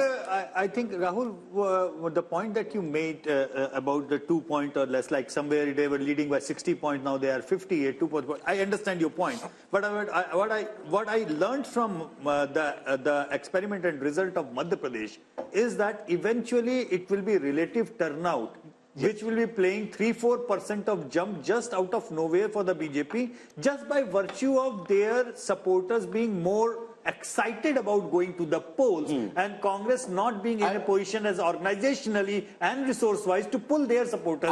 What happened in Madhya Pradesh? But I just want to make a small point which I think is important. Between 2014 and 2019, Rahul, Mr. Modi's popularity was so high that he was even able to pull his party in state elections where they were otherwise not the #1 party. BJP was not the #1 party of Maharashtra. It's after 2014, Mr. Modi pulls it up. 10, 12%, they even do very well in state assemblies. After 2019, looks what starts happening. What happened in December in the assembly elections? Sir, just a minute. December, we can come back to December, but 2019 to 2024, 1 minute. Rajdeep. The BJP in Himachal Pradesh, in Haryana, in Jharkhand, even in Bihar, in state after state, Mr. Modi alone cannot pull up the state unit. Mr. Modi is still very popular in Maharashtra, but Maharashtra's own leaders, BJP own leaders, are not happy with the kind of compromises they've made to stay in power. Some stage, it may cost them in a Vidhan Sabha. I agree with you, Lok Sabha, it won't cost them because that becomes Modi versus who. But what happens in your state units? Therefore, Rahul Verma makes an important point. Will the BJP go the way the Congress did? After 10, 20 years, because it makes these compromises. You can wish that if you like. No, he said, he asked a question. But you see, politics, what happens today doesn't influence voting patterns 20 years down the line. I think that makes no sense at all to me. Now, coming back to your question, Modi ji, he was able to pull several assembly elections initially, but you are saying subsequently he did not do so. Because, you see, once you have pulled an assembly election, the local performance and local leadership has to hold there. People will hold every government accountable. You accept that? Why not? Okay. I think. So I want to press the pedal and go to Gujarat and Goa, and then we have to go to the east, and then we have the big national picture. So Gujarat comes up on your state next. I want to spend very little time here because it's one-way traffic, as one-way traffic can be. I mean, it's like whoosh. There's no comparison. 62% vote share projected in favor of the Bharatiya Janata Party in Gujarat. I mean, 6 out of 10 people, they just want That's the highest so far in the country. 6 out of 10. And we're not even dealing with the smaller states like a Himachal or an Uttarakhand. In a big state like Gujarat, 62%. The Congress had 32% vote share. That's come down even further to 26, down 6 from the last time. Let's now come to seat shares. If you've got 62% vote share in a largely bipolar contest, I mean, you don't need to be Yashwant Deshmukh to do the calculation. You can do it yourself. It's 26/26 for the BJP in Gujarat. They want their man back. They want their boy back. They're like, look at how hard he's working. A Gujarati fixing this country, we want him If back. I was a Rajya Sabha BJP MP who's told to contest Lok Sabha, I'll say, मुझे गुजरात की seat दे दो. कोई भी दे दो. कोई भी seat Gujarat की दे दो, वडोदरा दे दो, गांधीनगर दे दो. GVL also is ready to contest from Gandhinagar. You see, that's the one state where every politician will feel a relative sense of security. I think Gujarat is there is little difference from contesting a Rajya Sabha and a Lok Sabha. Is that what you're saying? No. I'm saying that a Lok Sabha... As safe as better. It appears the safest state for the BJP, Rahul, and I don't think there's much to discuss about that. Prime Minister Modi in Gujarat is, really, his popularity is at an all-time high in a way. It's the true, like you were discussing parallels with American elections, like you've got along the coast and in mid-America, this very clear divide between Republican Democrat states. This is as Republican in Indian context as Republican. And GVL made a point that don't look at what happens 20 years from now. But I just for a moment want to pause because one of the first elections I covered was 1990 Gujarat. And at that time, the BJP had to back the Janata Dal Gujarat of Chimanbhai Patel to prop him up to form a government. See where we've come 35 years later. We look at events today. If you make mistakes today, you pay a price for it 20 years from now. That decision of the way the Janata Dal Gujarat was eventually, the Congress propped it up for a while, destroyed the Congress in the long term in Gujarat. The Congress replaced a chief minister who had 150 seats in Madhav Singh Solanki. Can you imagine? Right, one of the BJP replaced Shivraj Singh Chauhan. No, but 150 seats, BJP replaced Shivraj Singh Chauhan with Modi as the dominant figure. That time, Rajiv Gandhi could never really sort of lift the party. But Rajiv and the Congress didn't think so. See, that's the mistake. So I'm saying politicians can make mistakes and therefore they must be conscious of the mistakes they make. Let's come to Goa. Goa has 2 seats, north and south.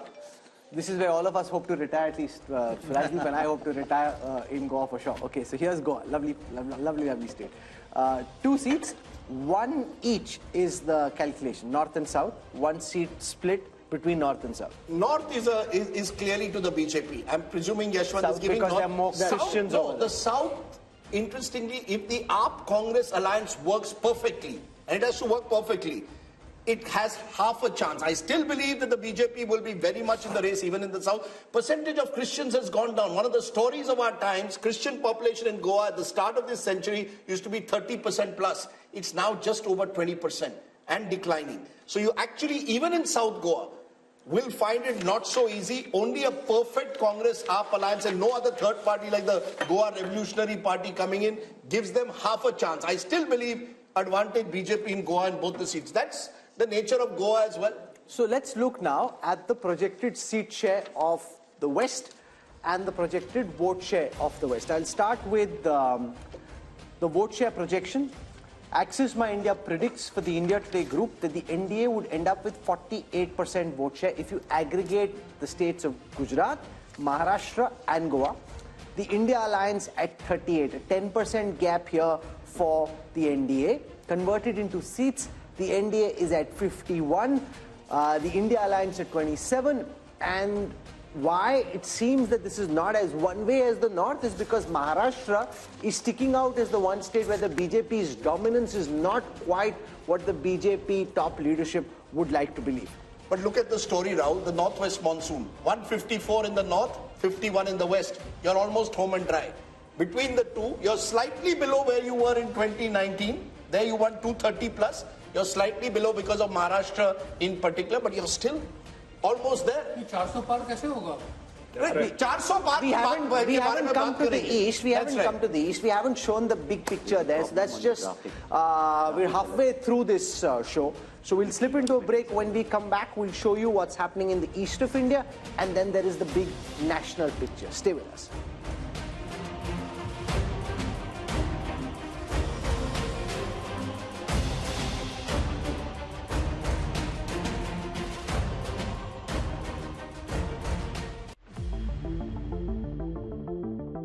Hello and welcome, I'm Sahil Joshi. Now I'm at the Mumbai seafront. You can see here the Mahim Fort and also the Bandra Worli ceiling, the most iconic locations in Mumbai. Because the peoples have reposed confidence in Bharatiya Janata Party and NDA.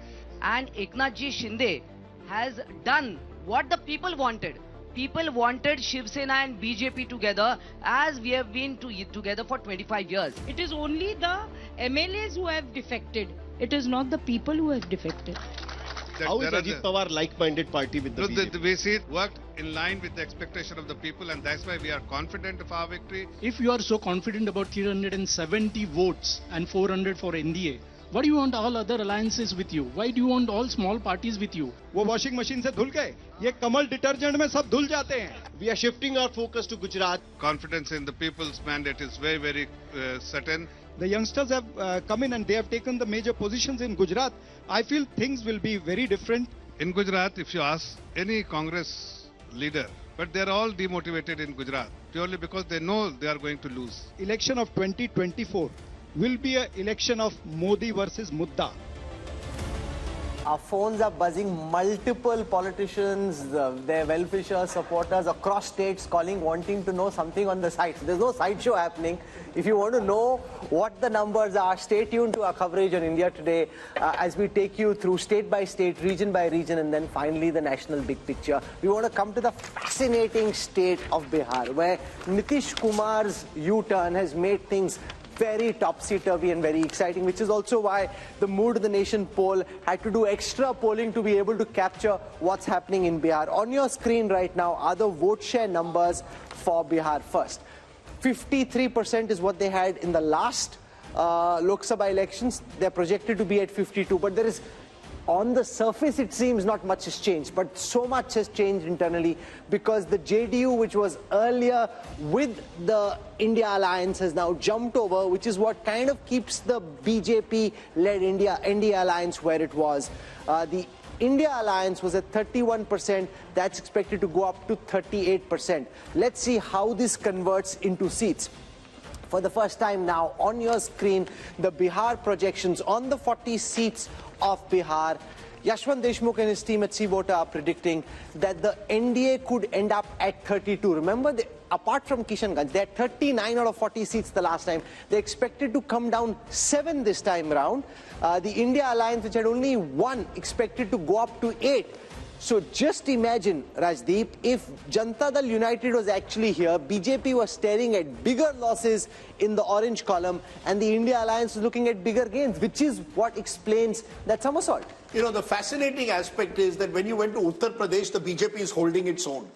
The moment you've gone into neighboring Bihar, even though the BJP has now struck an alliance with Nitish Kumar, gone back to its own party, it's down compared to 2019. In fact, if you look at the BJP overall, except for Uttar Pradesh, none of the major states are seeing a major jump for the BJP. In Bihar, so that's what makes Bihar very interesting. No, but because this happened so close to your poll, does your polling account for the full impact of Nitish coming back to the BJP? Not really. I mean, because we had to do a snap poll and see what kind of impact it was.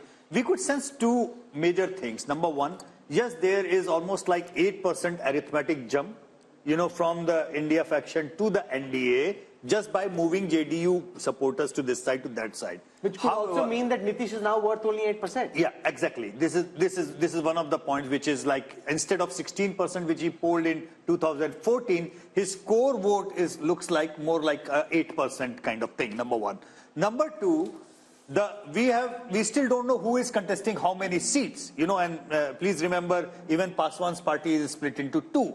So we have just taken in whatever the seat allocation was there in 2019 as our base one, and we realize that the probability of JDU tally going down even within the part of the NDA is quite significant, which means last time they contested 17, won 16, but they could even very well come down, crashing down to single digit. So what this means is that in the overall, yes, JDU did a wise thing probably to come back and, you know, safeguard their own thing.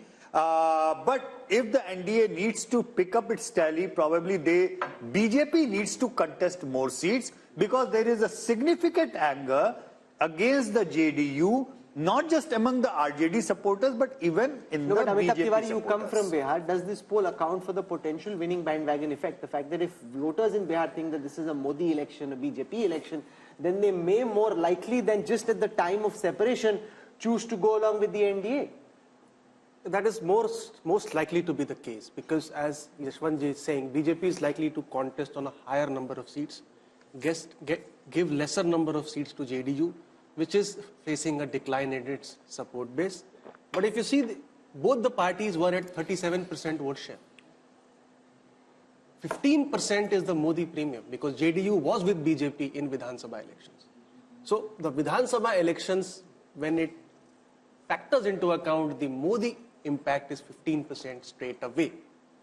So, but with this swing of 8% from Mahagathbandhan to NDA, what would have been the result? It would have been 46-42% in favor of... The result would have been just bang opposite. So again, BJP, being a practical or a pragmatic party, clearly saw that there would have been significant losses in Bihar. The guy who won't like this U-turn was not is being Nitish done. Kumar. If he thinks he's worth Rahul Verma only 8%, you know, that just shows how, like the BSP in Uttar Pradesh, like the JDS in Karnataka, the JDU seems to be a very diminished force. Yes, absolutely.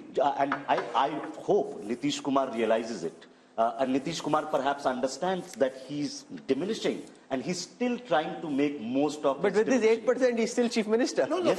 The most valuable 8% you can have. So think of it. Since 2013, he knows that he's declining. But what he knows that without him, no government can be formed till at least till 2025. And he's making most of it.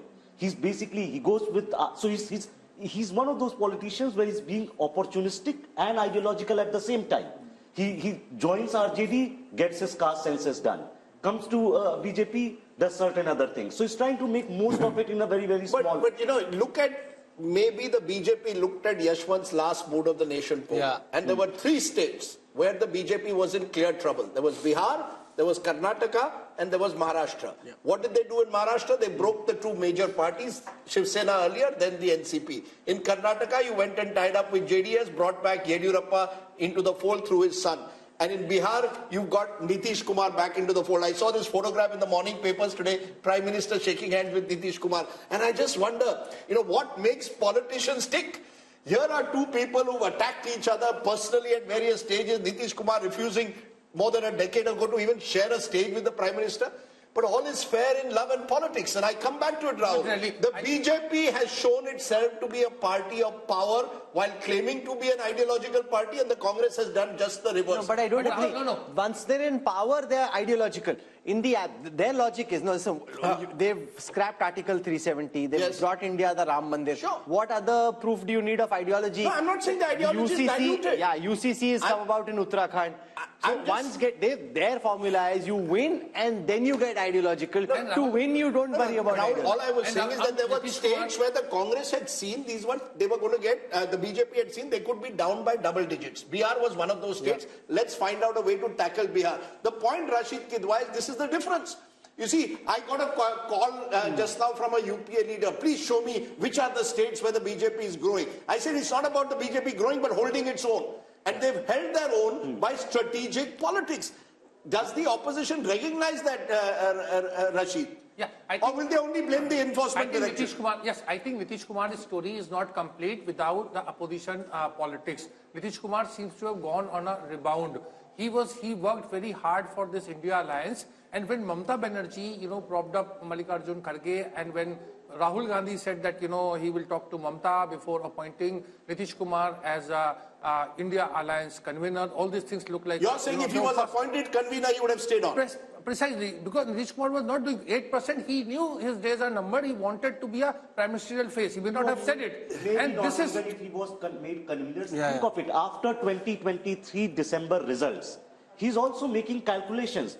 Being convener is only worth if you have a shot at something. So he thought he was on the losing. Shama Mohammed joining us of the Congress party. Shama Mohammed, do you believe that in Bihar, the BJP in this last stretch has trumped you by taking someone who was not too long ago seen as the architect of the India alliance? So perception-wise, and now in reality, as per our numbers, the Congress-led India alliance has lost a big opportunity. I don't agree with you on that, Rajdeep. Everybody knows what Nitish Kumar is. Like I said before, if he had to go, he had to go. He keeps jumping from here and there. But you said a very important thing is, what is the ideology of the Bharatiya Janata Party? For example, let's look at the Meghalaya election. They were with NPP in Meghalaya before the election. During the election, they went their separate ways. Mr. Amit Shah has put in the manifesto that the party NPP is corrupt, and when they come to power, they will take action. They won 2 seats in that election, and they said very clearly, Conrad Sangma and NPP is corrupt. They go and join the party after the election. So yes, they will do anything. Opportunist when it comes to election, they are ideological when it comes to governance. So they bring in, as Rahul rightly said, Article 370, Ram Mandir, maybe uniform civil code after the next election. Ideological in governance, strategic opportunism, if you want to call it that, tactical politics when it comes to elections. Rajdeep, let me ask you one more thing. Then why is that you can eat beef in Goa, but you cannot eat beef in Karnataka? Okay, so that's now, let's just stick for the moment to the data. No, they have no ideology. And one last point.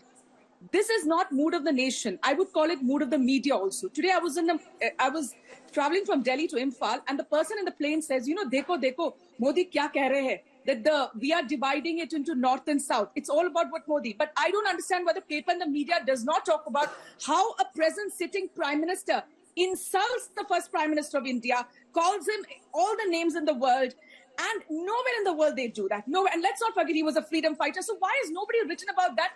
How the present prime minister keeps insulting a freedom fighter, the first prime minister of India. And see, you have to understand, people get carried away with what media is doing. Before 2014, we were questioned 100 times. I fail to understand why the present government is not. You could write an article on why beef is allowed in Goa, but not in Karnataka. West Bengal, another big state where the battleground is going to be tough.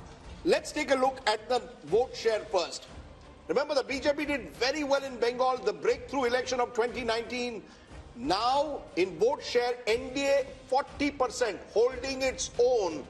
The Trinamool Congress 43.5%. Here we've separated the TMC from the rest of the India alliance because it's likely Congress and left will contest together.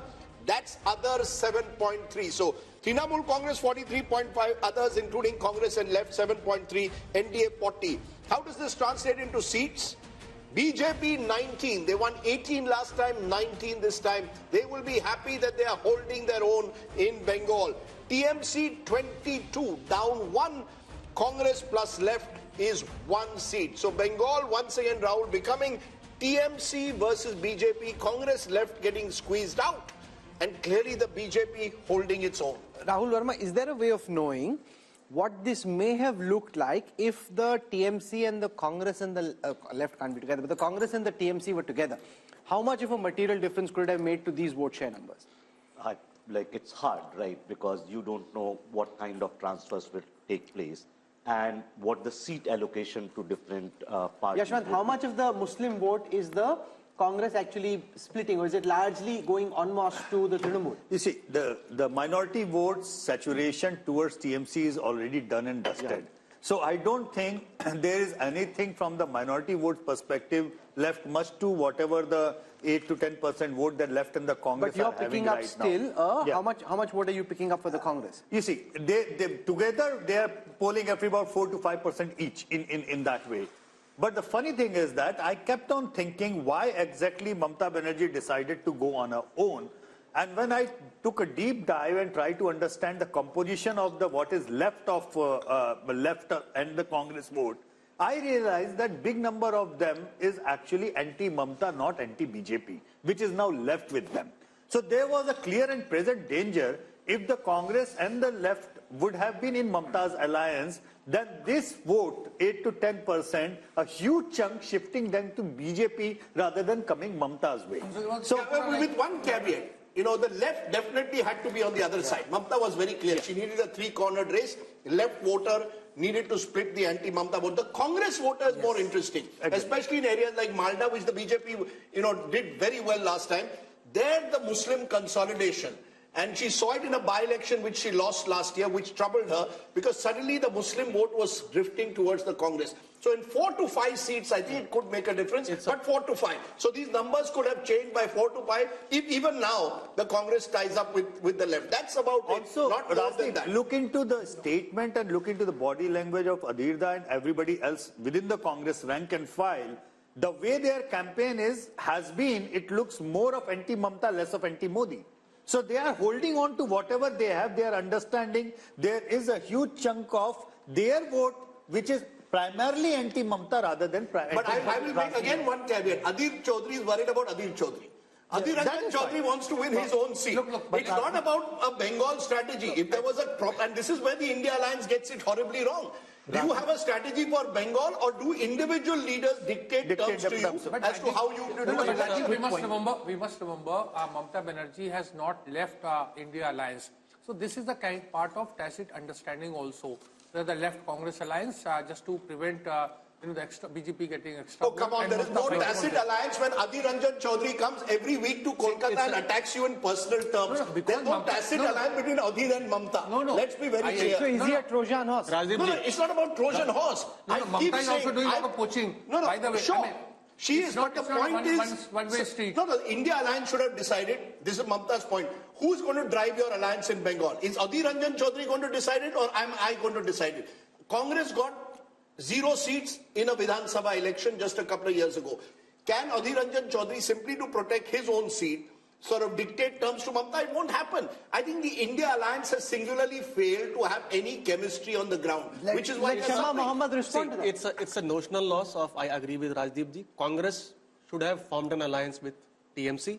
There would have been a vote transfer because Congress vote is also anti-BJP vote. It would have transferred to TMC and they could have won 5 to 6 seats extra. So it's a notional loss and it's an optical loss also because it sends a wrong message to the entire Absolutely. Shama Mohammed, you want to respond? Yeah, I agree that we should be with Mamata Banerjee in West Bengal because we are supposed to be gaining there with her. There's a different story in Kerala because here in Kerala, we are the principal opposition. Let's understand that. We have, the UDF has 19 out of the 20 Lok Sabha seats and we've got more than 30 seats in the assembly also. So we are the principal opposition. Whereas in West Bengal, from 44 to 0, we have come out, So I, being from Kerala, believe that it is more important to be with TMC than to be with the left. Okay. Sanju Verma now joins us. Sanju, it's been a good showing in the north, not so good showing in the south, strong showing in the west, and in West Bengal, which we're talking about right now, it seems that the BJP is roughly where it was.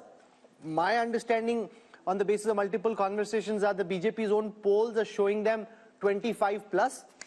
This poll seems to suggest that they're not quite there. Our data seems to suggest that the BJP could end up at 19, which is just one more than what they had last time. Rahul and Rajdeep, first and foremost, I just have this to say. I think survey after survey, and especially Mood of the Nation, which is so hugely watched, thanks to Rajdeep, who's trending every second day, and Rahul Kanwal, who never misses an opportunity to show Rajdeep the mirror. Be that as it may, I just have this to say. We are not the India Alliance where you are going to create divisions. On a lighter note, Sanju ji, no divisions. On a lighter note, ये BJP की अच्छी strategy है, divide and rule. You are trending every day. Thoda shant ho jao. Learn to be gracious when I'm giving you a compliment, albeit a left-handed one. Anyway, now coming to the more serious point. You know, I remember I've been on a zillion debates on these surveys that have been carried out in the last 12 or 24 odd months. And everybody after the West Bengal Assembly elections of 2021, don't forget in Lok Sabha 2019, from West Bengal we got 18 seats, 1-8 with a 41% vote share. But come West Bengal Assembly elections 2021, while we improved our tally from 3 seats to 77, which was a 2400% plus jump, our vote share fell from 41% in Lok Sabha 2019 from West Bengal to 38%. And what did political pundits say? अरे भाई 3% का vote share की गिरावट हो गई है बंगाल में. The magic that happened in Lok Sabha 2019 of getting 18 seats, that is not going to happen in Lok Sabha 2024 if assembly elections 2021 are an indication to go by. Okay. My limited point is, if we are actually improving on our last tally of 18 seats and increasing that to 19 seats, I think the actual result may surprise you on the positive. Okay. I won't be surprised if we are able to go even 25. I actually just went to social media to check the trends, and the first trend, the top trend nationally at this moment is Mood of the Nation. So Mood of the Nation is the top trend, so well done everyone. You guys are clearly doing a good job, and at least the audiences are plugged in and watching, which is fantastic, so thank you, that means a lot. Okay, let's run through all the other states of the East, starting with Jharkhand, where much has been happening. Chief Minister Hemant Soren arrested a few days ago. How is it playing out in the polls as per Yashwant's Mood of the Nation? 2024 projection, NDA 56% up 1, India Alliance 30% down 5, others 14. In terms of seats, NDA 12, India 2, same as 2019. Rahul, next is Chhattisgarh. Let's come now to Chhattisgarh. In Chhattisgarh, India Today C-Vote are projecting that the BJP's vote share will go up from 51 to 54. They won the recent assembly elections, and on the back of that, their vote share is actually going up. The Congress's vote share was at 41 in the last elections. That could now come down 3% to 38. When converted into seats, the Congress had 2 seats last time round. That could come down to 1. The BJP had 9 seats last time round. That could go to 10. So Chhattisgarh, the BJP doing well and holding on to its gains from the last election. That's right. The honeymoon effect clearly there in Chhattisgarh. Let's turn to a state which is again fascinating because there will be Lok Sabha and Vidhan Sabha in the state of Odisha. 2024 projection, NDA 40% vote share, that's +2. India 12%. Naveen Patnaik's BJD at 41%, down 2%. How is this all translating into seats? Virtually again a repeat of what we are seeing in 2019. In fact, a slight jump for the BJP, 10 seats up 2. The India Alliance, mainly the Congress there, is getting 0, down 1. And the Biju Janata Dal 11, down 1. So clearly again all these states are almost repeating 2019. In fact, state after state, Rahul, if you look at the map of India, in many of the states it's a repeat of 2019. Is there a way of looking at these numbers, Yashwant, and giving our viewers some insights into what may happen in an assembly context in Orissa? Because like Andhra, Orissa too polls at the same time? Orissa, there is a very clear split vote. There is an upswing for the BJP as far as the Lok Sabha voting is concerned, but as far as the assembly voting is concerned, it is clearly the Naveen Patnaik BJD way. Assam. Assam, let's look at the seat shares for Assam. Last time the BJP had 9 seats, that could go up to 12. Remember, Assam has 14 seats. The Congress and the AIUDF was at 3. That could now come down to 2. That's down 1. So Assam, BJP consolidating its leads and gains. Let's now look at the overall East seat share. If you look at the 153 seats, and if I look at the vote shares, 47% of the vote for the NDA, 37% for the India Alliance. When converted into seats, in the east of India, 103 seats for the NDA, 38 for the India Alliance, 12 for the others. And I think this is a story. You know, while we focused a lot on the BJP's dominance in North India, its dominance in Western India, it is in the east that the sun is rising. The lotus is beginning to bloom, particularly when you include a Bihar and the northeast. I'm presuming Yashwant's included all the states of the northeast, the Manipurs, the Nagaland. No, so we will spend time on each of the northeastern states, just so that people know We're going to go into a break, show you the national big picture, but we're going to spend time on each of the northeastern states as well. Hello and welcome once again to India Today's Mood of the Nation poll. All the findings in India Today magazine brought to you by C Voter. We've gone state by state over the last 3 hours. We've gone from the north, south, west and east. It's time now to give you the big picture. What would happen if general elections, which are not too far away, were held today? Rahul, take it away. Give us the big numbers. Can Narendra Modi do his hat-trick after all? Will it be 400 par? Rahul. This is the moment all of you have been waiting for. No Indian Prime Minister since Pandit Jawaharlal Nehru has won thrice over in 3 successive elections. If elections were held today, does the NDA reach 400 par as they'd like to believe? Is the BJP achieving its mission 370? We've seen the talk. Let's see the numbers. The NDA alliance projected to bag 45% of the vote share, which is what the NDA alliance had in the last election as well. The India alliance expected to bag 38% of the national vote share, which is 11% more than the last time, but that's also because last time it was UPA, this time it is the India Alliance. So parties like the Trinamool, at this moment, this could change soon after our broadcast, but at this moment officially they are part of the India Alliance, which is why as a national aggregate their vote share is up 11%. The others from 28% are now coming down to 17%, down 11. That's as far as the alliance-wise vote share is concerned, where there is a very clear gap of 7 percentage points between the NDA and the India Alliance. Let's take a look at how this converts into seats. 400 par is Prime Minister Modi's war cry. They're heading there, but not there yet. 335 is the current projection by C Voter for the India Today group for this Mood of the Nation opinion poll, the last MOTN before the Lok Sabha elections. 335, way short of 400 at this moment. This is 18 down from the last election. So if you take all the allies together, they had 18 more last time. They're down at 335 at this moment. The India Alliance is at 166. That's 75 seats more than the last time.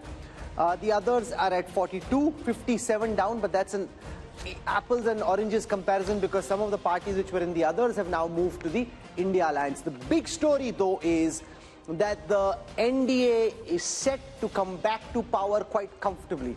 See, you want to hit 4 centuries in one match, you're hitting 3.5 centuries just yet. And remember, Rajdeep, there's also the fact that once this message goes out that Prime Minister Modi is comfortably placed, then a lot of people may decide, "Arey, vote kya waste karna isi ko do," because if he's coming back. So that ultimately could also come into play. You know, there seems to be, Rahul, an inevitability about the outcome. I think this is one of those strange or rare elections where it almost seems, at least when you speak to political observers and politicians, that the outcome is known. It's a question of where does the NDA, BJP-led NDA end up? Where does the BJP end up? These numbers are showing the BJP is roughly just around where it was in 2019. The NDA is marginally down, but as you said, there could be a bump it could get in the next 2 months because if it campaigns hard and the BJP is known to do that. Plus, could it get more allies? Remember, all of this is before the possibility of a Chandrababu Naidu or an Akali Dal joining in. All of that could take the BJP above 350. I know that there is all this buzz about 400 par. That perhaps will require the perfect storm. But the BJP has set the base. I think what this Mood of the Nation poll shows, people want Mr. Modi back. The majority seem to want Mr. Modi back for a 3rd term in the first past the post system. And unless there's some kind of a miracle in the next 6 to 8 weeks, the India Alliance will have to simply accept next time, or good luck to you, 2029. 2024 appears as close to a done deal, Rahul, with these numbers. And the Prime Minister's popularity remains pretty high again. It will be interesting to see whether he just wants to equal Nehru's record or actually be around the next time to beat Nehru's record, or at least attempt to beat Pandit Nehru's record. Let's take you through how the party-wise vote share and seat share would stack up. We looked at the alliance-wise now.